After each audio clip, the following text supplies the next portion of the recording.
শিশিমণি ভাইকে সবাই মধ্যমণি হিসেবে সম্বোধন করেছেন, কিন্তু এখানে মধ্যমণি আপনারাই আমি বলবো।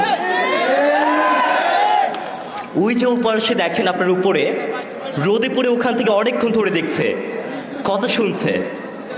এইদিকে তাকান, এই লোকগুলো জুম্মা নামাজের পরে আপনারা কিন্তু ঘরে বসে আরাম আয়েসে একটা ঘুম দিতে পারতেন, কিন্তু আর আপনারা সেটা না করে এখানে এসেছেন আমাদেরকে দেখতে, আমাদের কথাগুলো শুনতে, আপনাদের প্রত্যাশা এবং প্রাপ্তির সমীকরণগুলো মেলাতে। এবং আমরা আশা করি আপনাদের যে প্রত্যাশা এবং প্রত্যাশার সমীকরণ আমরা মেলাতে সক্ষম হব। এইখানে শিশিরমণির ভাই, তার নামে অনেক কথা শুনলাম। সত্যি বলতে আপনারা ছাড়া এই মানুষটা অপরিপূর্ণ।